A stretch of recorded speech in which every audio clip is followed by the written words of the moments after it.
Well, good afternoon, everyone. Thanks so much for being here. I wanted to welcome you to today's Ask Me Anything session for the AI Infrastructure Challenge. Just to let you know, this session is being recorded, and a link to the recording will be posted on the IdeaScale Q&A forum. We will provide a link to that as well in the chat momentarily. So thank you all for being here today. My name is Megan Saunders, and I am the Challenge Program Manager here at the National Security Innovation Network, or NSIN. We are a program office within the Defense Innovation Unit, or DIU. And NSIN's mission is to build a network of innovators that generate new solutions to various DoD problems. My role involves helping to manage this program and execute challenges such as this one.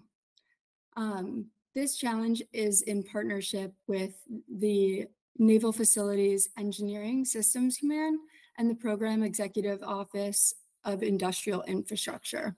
We aim to identify AI-driven solutions to expedite and enhance building design and cost modeling across multiple disciplines, codes, and site conditions. So let me go.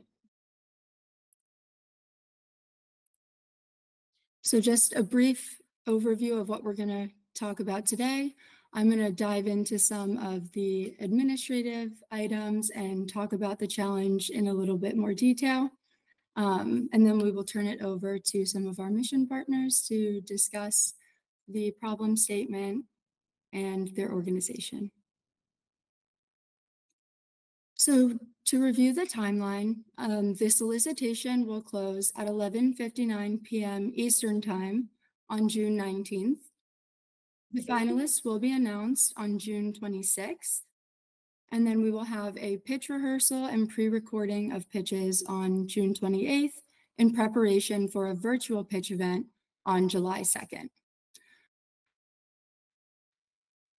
The winners will be announced shortly following on July 12th. To cover some of the submission requirements, we're asking for a pitch presentation with a maximum of 10 slides. The 10 slides is inclusive of a cover slide and or a team slide, should you choose to include one. We ask that you follow the specified requirements listed on the screen here. Both applications and pitches will be scored on 6 criteria: technical, team, commercialization, quality of pitch, operational effectiveness, and price. All of this is also posted in the open call solicitation listed in IdeaScale, so I'm not going to go into too much detail today. Some more information about the pitch day. It will be a virtual event, and it will be hosted on Zoom and available for viewing at a web link. It will be a 5-minute presentation format in a pre-recorded pitch, followed by 5 minutes of Q&A with a live judging panel. The evaluation criteria was as we previously discussed with those 6 criteria. And now I'd like to turn it over to Mr. Brooks Farnsworth with PEO Industrial Infrastructure. Hi, thank you. Good afternoon. This is Brooks Farnsworth. I am the Deputy Program Manager for the SIOP program, which is the Shipyard Infrastructure Optimization Program. And before jumping right into the problem statement, to give a little more context, I'll give a little background on the program here, the SIOP program. So about 2018, this program, I guess you could say, was officially started up. It was as a result of an audit that was done at the nation's 4 public shipyards. There's one in Norfolk, Portsmouth, Puget Sound, and Hawaii. And basically, the assessment was the conditions at our facility at these 4 shipyards are poor.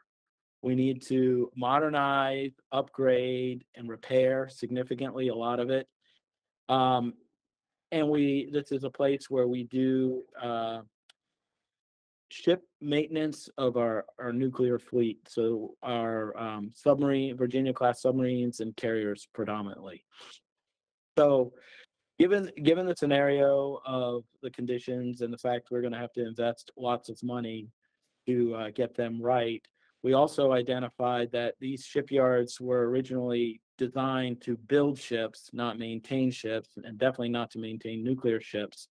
So to get that work done today, all the different capabilities that are needed at a shipyard to provide the right maintenance, it's dispersed across the shipyard. You've got buildings throughout, and basically they are just used, out of necessity, and a lot of it is not close to where the shipyard work actually occurs, where the ships are parked.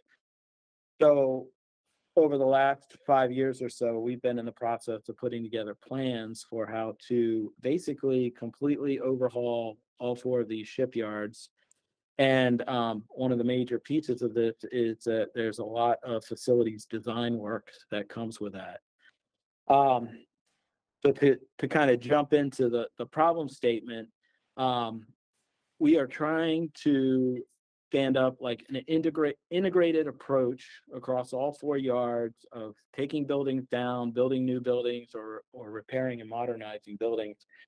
And we see, there's a lot to do with the foundation, architecture, structural, mechanical, electrical, engineering, codes, requirements specific to a shipyard.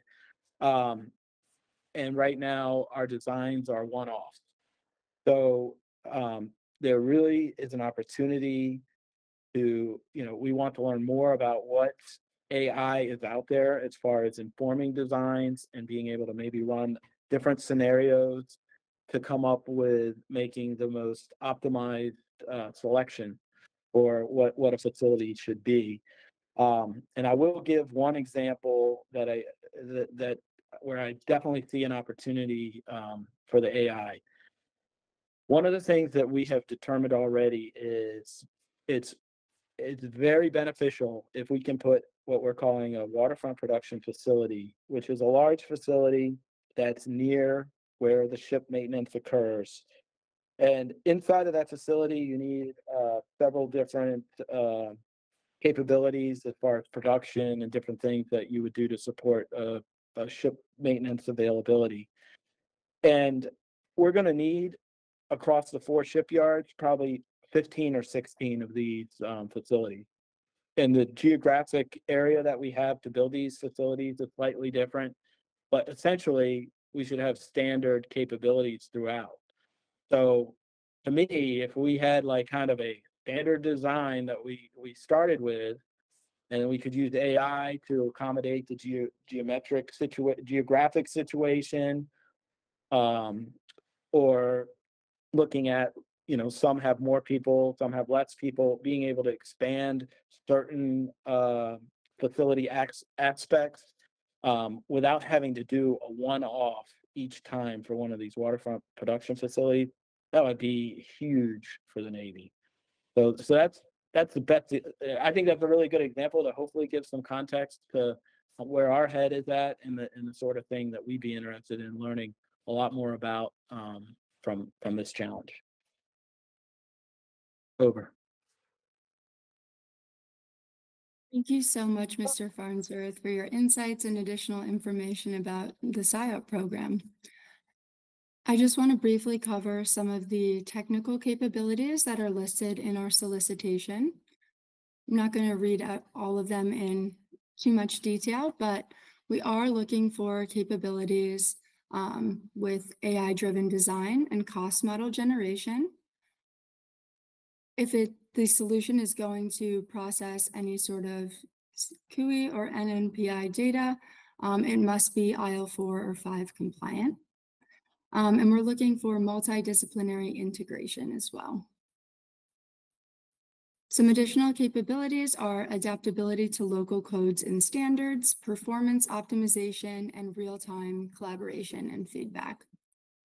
Some desired capabilities that are not listed as required are predictive analysis, integrating historical design analysis, constructability assessment, sustainability and resilience considerations, scalability and performance efficiency, user-friendly interface, documentation and reporting abilities, and continuous improvement in learning. And with that, I want to dive into the Q&A portion of today's session, but before doing so, I ask that you all use the Q&A feature in Google Meets. You can get there by going to the Activities tab with the 3 shapes in the lower right-hand corner. And please feel free to ask your questions there during the session. So with that, we can go ahead and get started.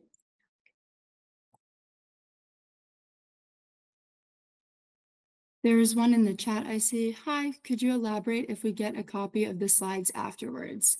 Yes, I can answer that. The recording of today's session will be posted on the IdeaScale Q&A forum for this challenge.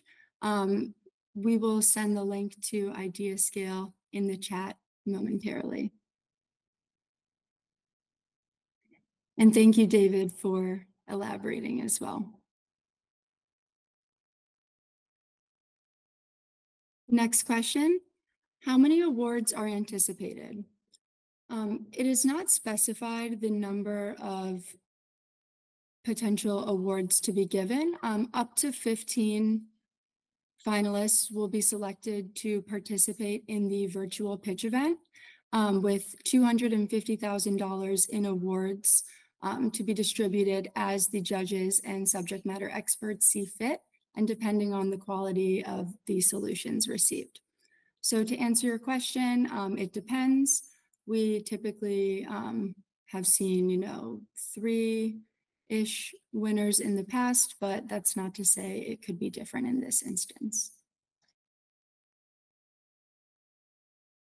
Next question, would you need tools for construction also, or is it only for planning and design?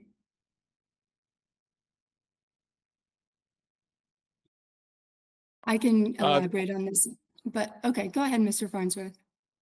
Yeah, this is Leonard Muley with NAVFAC, Planning, Design, and Construction, PMO 555. That would definitely be constructability as well. We would like that tool to investigate and inform constructability. Over.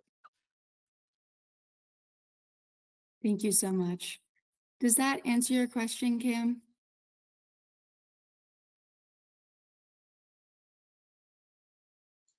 Yes, it does. Thank you. Wonderful. Thank you.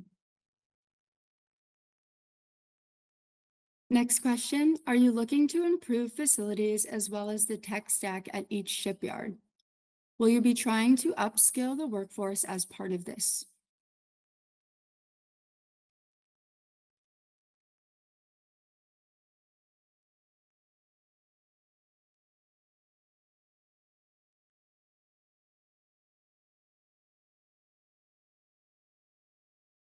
Hey, can we help understand a little bit better what upscale the workforce means, please?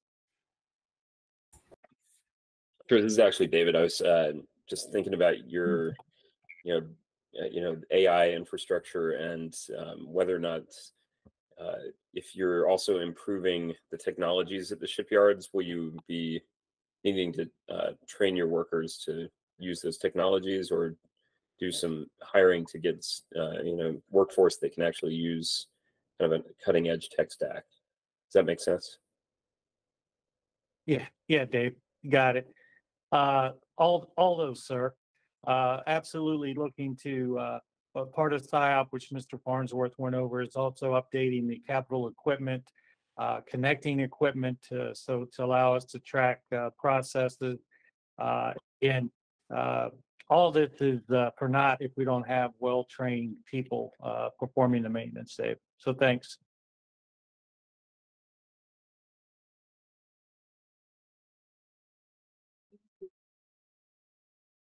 Next question is, would an AI solution to reduce the embodied carbon and cost for all concrete on the project be in scope as far as sustainability?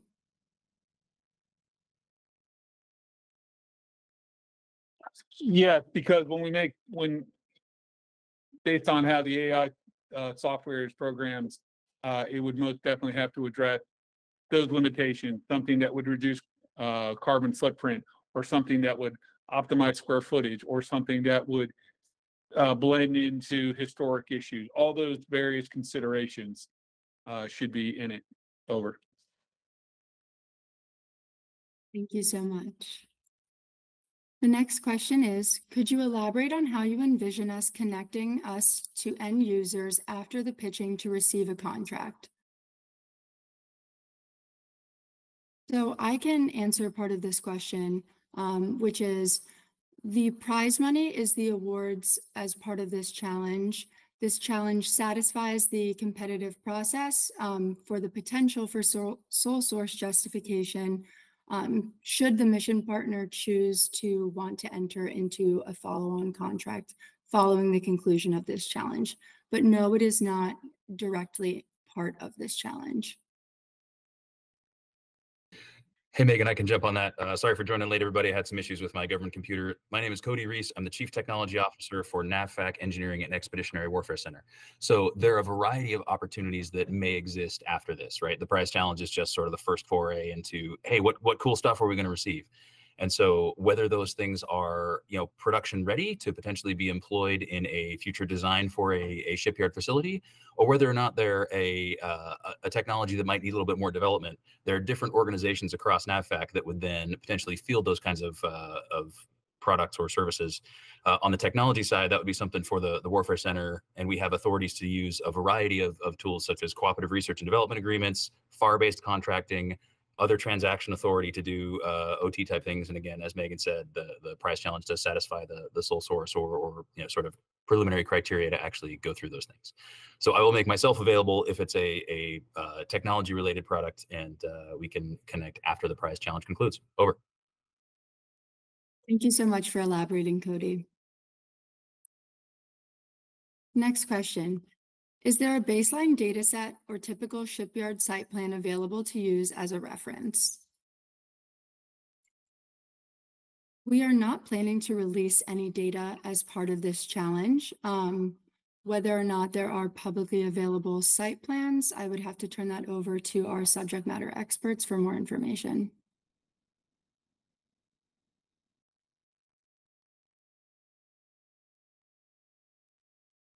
I mean, we have maps of the existing shipyards. I don't know. Definitely, there's photographs, so we could maybe provide something there. Though, well, anyway, I guess we can talk separate with you to see what we could release, and then I guess you could maybe put it on the website. But I mean, there are photographs that are publicly available out there. Yeah. Yeah, I think that'll work. Just wondering if there was anything specific we should be looking for. Great question, Joshua. Thank you. Hey, Joshua, let me jump in and ask a clarifying question, if I may. Are you looking for current existing shipyard infrastructure designs as a baseline for like a training model, or are you interested in a typical shipyard site plan for like a desired ideal future state that you could train a model towards? So are you kind of looking at a retrospect of what already exists, or are you looking at a baseline for future potential designs? Well, so both of those would be helpful. Okay. But I think we could proceed off imagery or maps available that we can find in open source.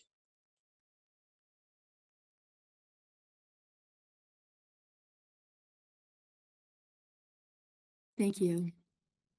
The next question is, do you have historical maps of underground utilities at these facilities? Would 3D underground imaging of existing underground utilities and structures / foundation a value for the program projects?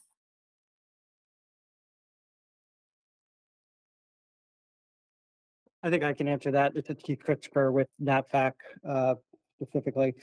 Every installation maintains their own typically CAD-based underground utility map. As one would probably expect, it is most likely not the most up-to-date or correct to capture everything that involves with our ongoing construction project, as it requires manual entry to continue updating it. So I think it would be certainly beneficial. We tend to have a lot of concern or deviations when it comes to site markings where we have witnessed utility strikes which slow down construction and significantly affect what's going on the shipyard. So yes, I would say that would be interesting.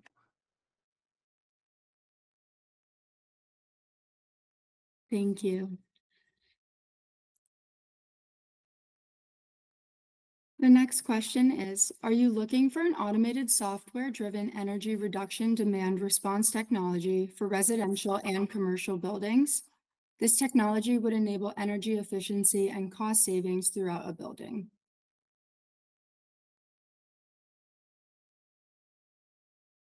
And can be applicable to other use cases. Yes, Leonard Ulay, I would say yes, we would definitely use that. Once again, energy usage and carbon footprint, all those things are a concern to the sustainability and long-term energy cost of the shipyard. Over.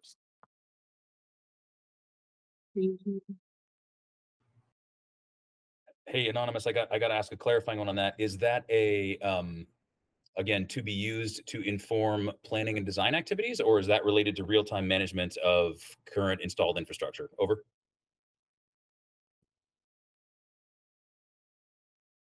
In the chat, it says real-time management.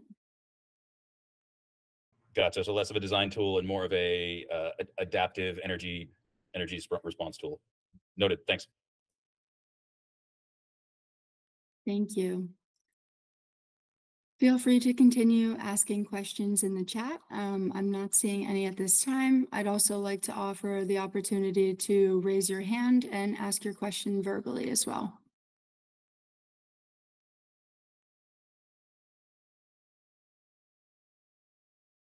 Okay, here's another. Are you interested in maintaining digital twins of as-built infrastructure and/or throughout the construction phase?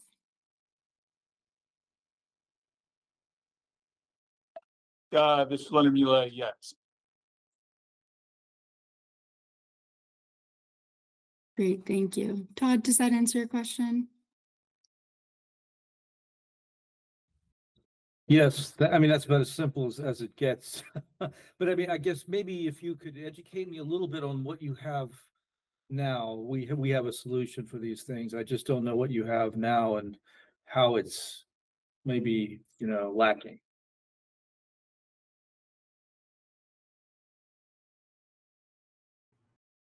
I can jump in and attempt to answer that from the technology organization, right? There's a universe of potential solutions and systems in development for digital twin for facilities, right? And there are various ones all the way to the implemented stage at the R&D stage. Some are better than others.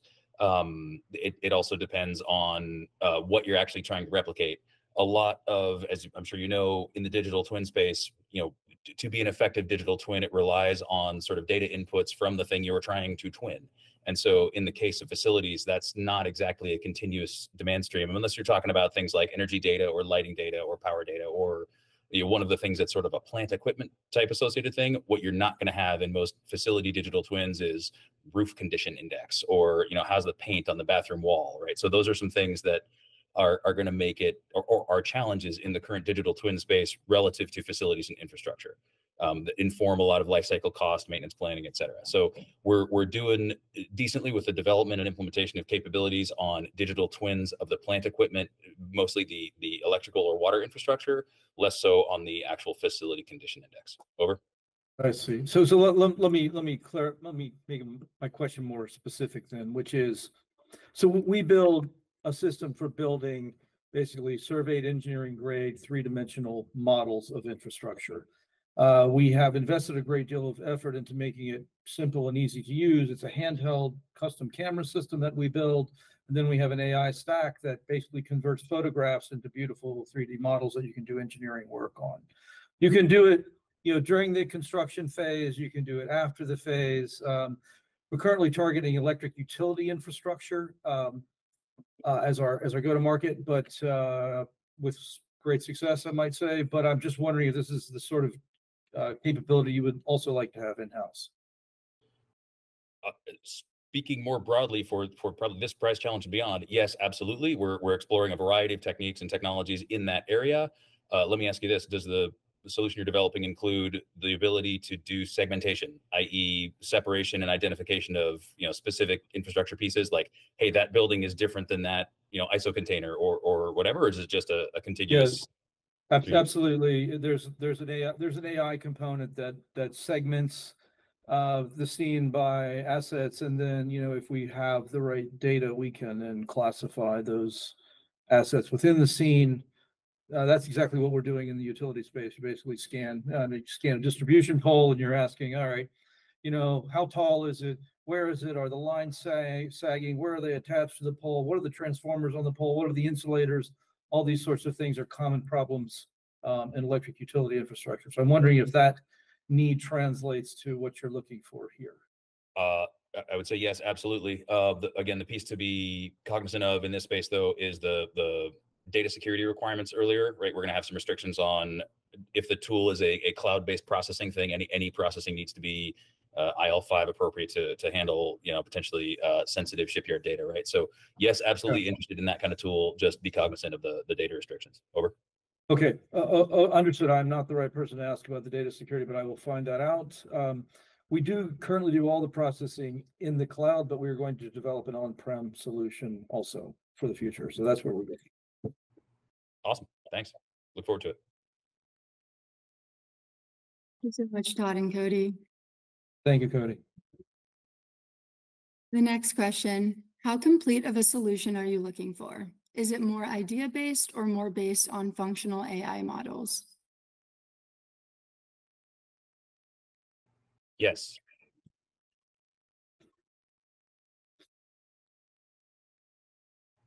Sorry, not that helpful. So I'll be less cheeky, right? So it's I think there's room for all, right? Of course, we would love a system that allows us to based on historical designs and cost models for facilities, particularly related to waterfront infrastructure, type in some, hey, give me design options related to X, Y, and Z, and tell me the construction cost versus life cycle costs and optimum planning for, optimizing waterfront capabilities to, construct and maintain ships.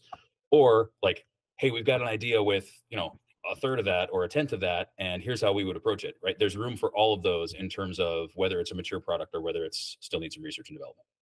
Over. Thank you. The next question is, could you elaborate on the data security requirements? Yes, I will also go to our previous slide on what is currently listed in the solicitation. So if you look at the first bullet here, it states if the proposed solution will process CUI or NNPI data, all cloud services used must be at IL4 or 5 with DISA provisional authorization and a valid ATO. Prototypes for this pilot do not use CUI data, but all cloud services used must be at IL4 or 5 with DISA provisional authorization. Is there anything further we need to clarify, Cody?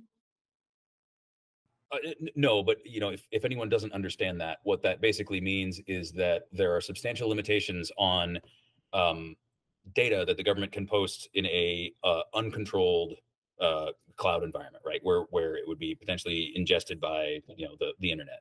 So things like specific configurations of facilities or what infrastructure is where, right? Because essentially that presents vulnerabilities. So in aggregate, facility condition information and facility type information aggregated in a large sort of system of systems model does elevate to controlled unclassified information and needs to be protected in accordance with what was just on that sheet. So fundamentally, anytime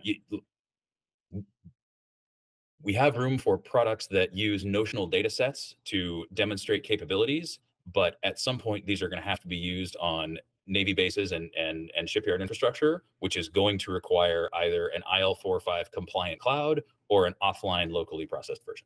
That's what that means. Thank you, Cody. I want to do another call, see if there are any questions that we have not answered. I'm not seeing anything further in the chat. While we're waiting, I do want to reiterate that any questions that you weren't able to ask today, please feel free to post on our Q&A forum specific to this challenge that is on the IdeaScale site. Joy, could you please drop the link to that into the chat?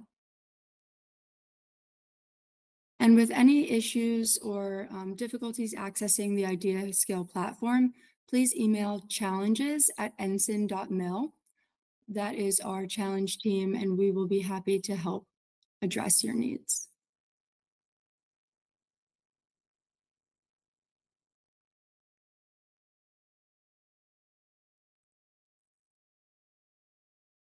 For our mission partners, anyone at NAVFAC or PEO Industrial Infrastructure, is there any closing remarks or additional thoughts that you'd like to share at this time?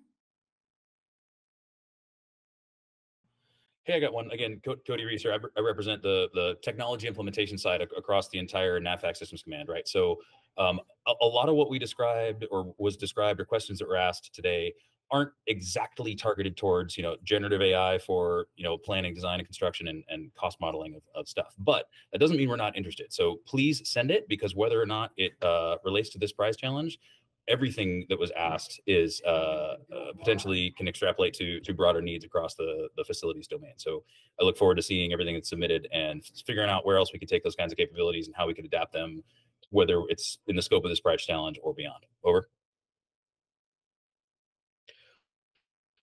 Another question in the chat: what is the best way for startups to engage with Navy beyond this program? Ooh, I'll jump on that one. That's a very broad question. Startups to engage with Navy. I mean, if you're talking shipboard, propulsion technologies, right? It's not NAVFAC, not the infrastructure side. It's a systems command called NAVC. So in general, an engagement point for each type of Navy organization is going to be their public affairs office or public affairs officer, who is usually a listed point of contact on their websites. I also see David Schiff absolutely nailed it. Work with NSIN, DIU, Naval X, or the Naval X Tech Bridges. Around in the country, there are what's called the Tech Bridge, which their whole job is to help facilitate industrial engagement with local Navy partners and the Tech Bridge network that can connect you to the right sort of, whether it's research and development or in-service engineering type organization to do work. You're talking about selling to Navy or receiving R&D grants. Again, two different things. Like Lockheed sells to the Navy and as they compete on big ship contracts, right? Receiving R&D grants is typically a much smaller, bespoke kind of thing in response to a specific solicitation. Again, engaging through Naval X is a great way to kind of get a point of contact at the appropriate organization, or look at FedBizOps or SAM.gov for research and development type solicitations. Those are where they all get posted. So anything that's up there is fair game to get your interest. So the other many on the R&D side, most R&D organizations in the Navy have a function like mine, a chief technology officer. And again, you can get to those individuals through Naval X and or David Schiff seems to have many answers as well. Good to see you again, Dave. Go to the links he's posting because they are spot on. So, sorry, that's not a simple, easy answer, but Naval X is a great touch point for all of them. Over. Thank you, Cody and David. Appreciate your insights here. Just another place you can monitor open calls and potential funding opportunities are looking through challenge.gov for active challenges and on sam.gov for open calls that are listed. Those are two great websites to monitor. We actually are also running another challenge that is in partnership with NSWC Crane, and I encourage you to check it out and continue to look at IdeaScale and NSIN's website for additional challenge opportunities.